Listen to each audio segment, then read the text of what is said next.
Hello and welcome to our Deep Discovery Information Day.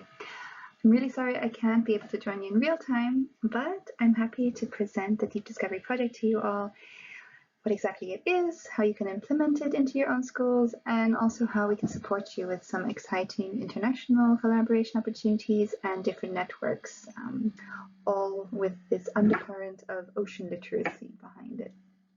So we put this information day together because we had quite a lot of interest in this project and many questions about how schools can implement it. So hopefully after this meeting, you will have a bit of a better idea. And my colleagues are also here to, of course, answer any questions that you may have as well. So let's dive right in.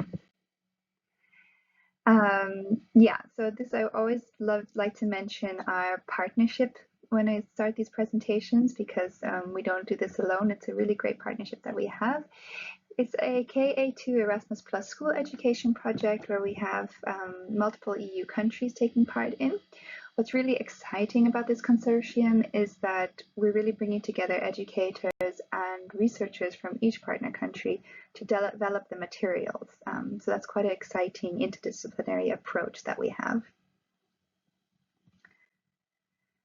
And then just to quickly mention the Erasmus Plus priorities, we focus on the horizontal priorities of environment and fight against climate change. And then within school education, we strive to promote this interest in STEM or STEAM approaches and supporting teachers and other school professionals. So just to give you a little bit of background on Deep Discovery, it's actually a sister project, or maybe you can call it a spin-off from our adult education project that was completed at the end of 2024.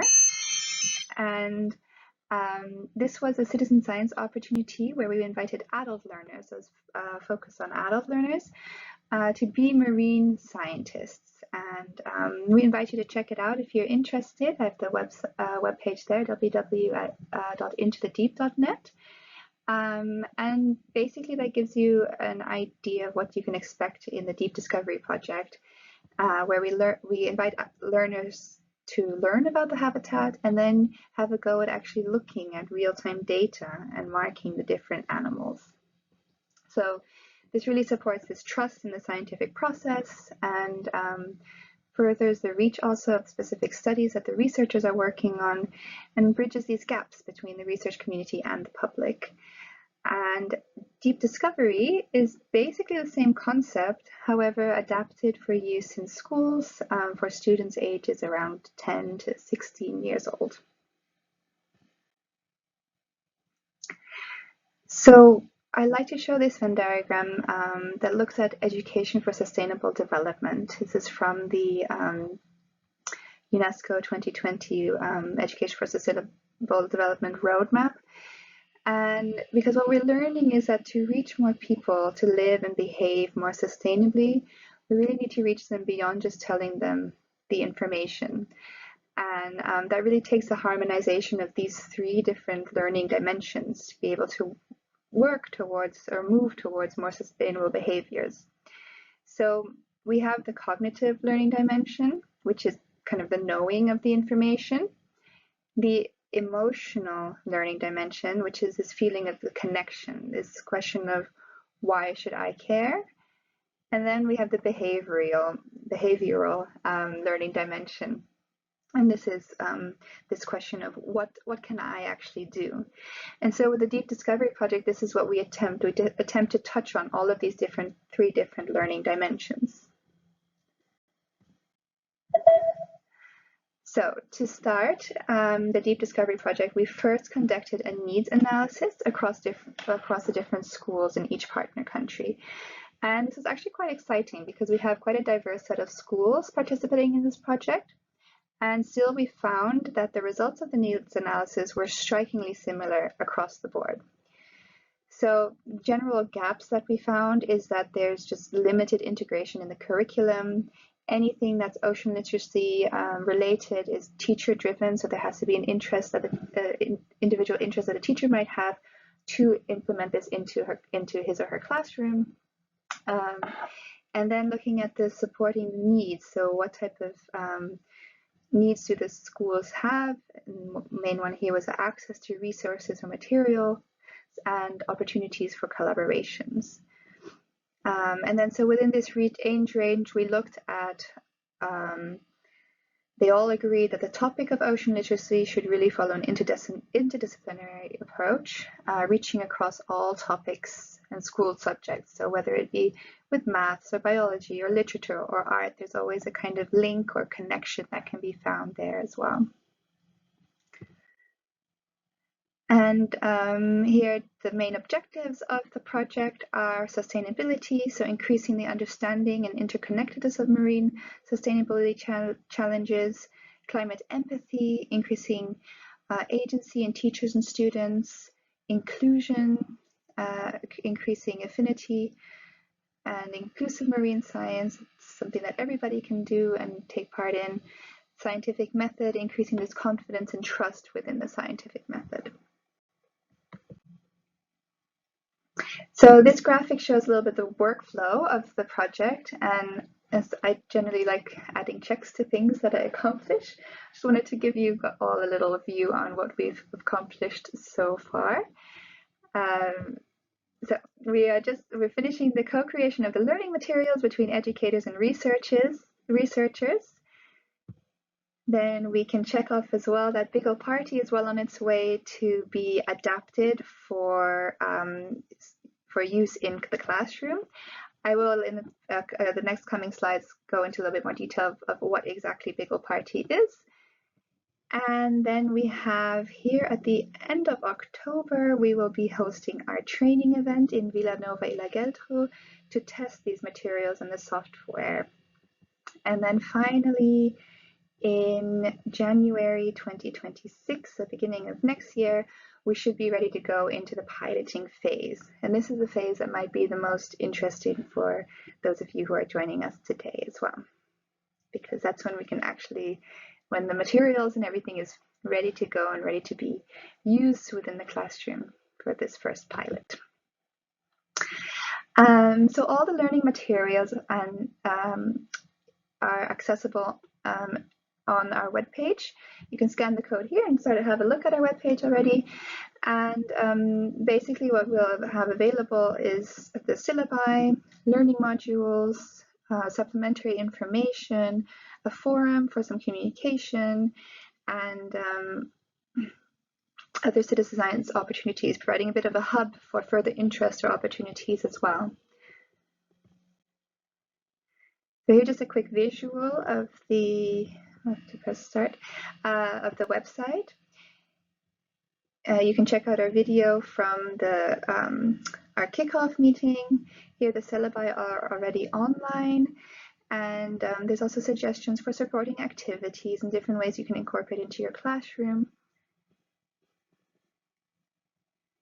And oh yes, before I forget, so all the materials that we produce, so the syllabi are available in all partner languages, so that being English, German, Greek, Spanish, Catalan, and Norwegian.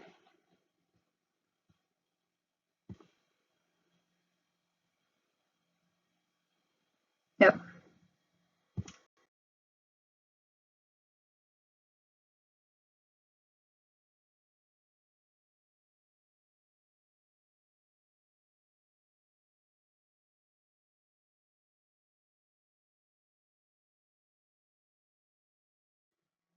Next, okay. Then here a bit of an insight into the e-learning modules. These are not yet on the website yet, since that's what we're just finishing that up and we'll be testing at the training event. But these are just an example of what you will be seeing in the e-learning modules that you can use in the classroom.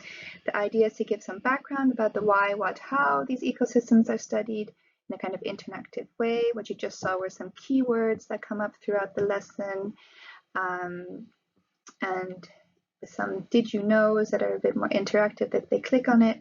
And then finally, we set up the pupils for the use of Big Ol' Party, which is where the real fun, or at least the doing and participatory part begins. So here they get to see a bit how it works and exactly what they'll be looking for.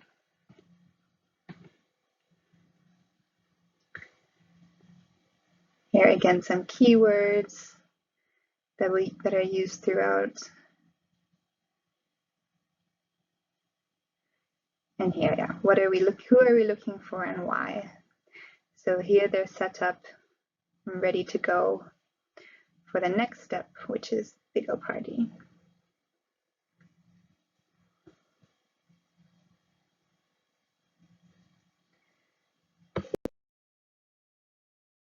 So it's time to BIGO Party. Well, what exactly is BIGO Party? So this is an online platform that is based on BIGO that many researchers actually use for image analysis. Just the BIGO Party is a bit more fun and intuitive and gamified version of it. So as I mentioned, it's gamified, it's intuitive to use, and really gives the pupils the opportunity to take part in the scientific process by looking at real image data that has been uploaded by the researchers. And through the e-learning module, they know exactly what they are looking for and why they are looking for it as well. Also, I always like to mention that this is also data protected, so everything is anonymized and there's no registration required for the students to partake in this either. So here is a little example of how it works. So in this particular environment, you see the animals on the top right, and you click on the animal that you see, and then you put a circle around it. And voila, you've identified and annotated an animal. And then here you can see down here also the quality, the scores that you get. So you get scores for for both how many animals you annotate and how many correct animals you annotate as well. Here another example that if you forget what an animal is supposed to look like or you need a reminder, there's no need to go back to the learning platform, but directly in BIGO there's some information so you can refresh your memory. And once the pupils have gone through this and annotated the images, on the backside the scientists can then work on this data and actually use this analysis in their research as well. So that was a bit of the overview of the project and what the students and teachers will do. And another important aspect in this project is to include a collaborative workflow across the schools. And so to do this, we will use the eTwinning platform. And maybe some of you are already familiar with this and have already used it, but I thought I'd just give a little bit of a short overview of exactly what this is. So it is a secure and free online platform where the different schools can connect and collaborate on projects that can be joined by the school staff. And the opportunities are quite diverse about what type of collaborative activities you can accomplish within the platform. And you choose also, so the schools it's nobody from outside can come in, you can keep it just for the specific schools that you want within the platform. So, for example, there are interactive tools, discussion forums, shared documents, and if scheduling isn't too difficult to plan, then you could even have some real-time interaction through video calls. And so for the Deep Discovery project, we plan to implement some of these types of challenges or polling systems to see which school found, I don't know, the most lobsters, for example. And what's nice is that we can kind of open up this project even further outside of just the classroom and give the pupils a feeling that they are also part of something bigger, that this is something done further outside of their schools. So at our training event actually in October, within the partnership, we'll be then confirming and developing more concrete challenges and inter-school interactive ideas for this. So yeah, you can stay tuned for that if you're interested. And then another opportunity I would just like to mention, and as I round off, is the Blue Schools Network. This is part of the EU for Ocean Coalition. And what it basically does is it recognizes schools that integrate ocean literacy in their programs. So across Europe, there are 504 certified schools, the majority from coastal regions. However, with projects such as the Deep Discovery, it doesn't really matter where your school is situated because we bring the inaccessible deep ocean, deep sea, right to you in the classroom. So there's no need to have a coast nearby, for example. So the main objectives of the Blue Schools Network is to support schools in this plight for ocean literacy, bridge those gaps between professionals and schools. For example, more resources, as we mentioned, we saw within our needs analysis, and then also share experiences and collaboration. So here in the image, you see the different bodies of water around Europe that are represented in this project, in these projects that are already part of the Blue School Network. And I'm not sure if you can see, since it's quite small and overlapping, but each of these little green puzzle pieces represents a school across Europe that is part of the Blue School Network. And all you really need to be part of the Blue School is to have some type of project connecting students to the ocean, and then you can write up an application for approval. So the application does have to come from the school. However, we can also support this process, which is what we'll do with our partner schools within the Deep Discovery project. And of course, if there's any interest, if you want to implement the Deep Discovery project within your school, we'd also and are interested in becoming a Blue School, then we're also happy to help you with this process as well. So with that, I hope I gave you a little bit of an insight to the Deep Discovery project and opportunities between schools that can come from it. And I'd like to thank you for your attention, and we hope to hear more from you. Bye-bye.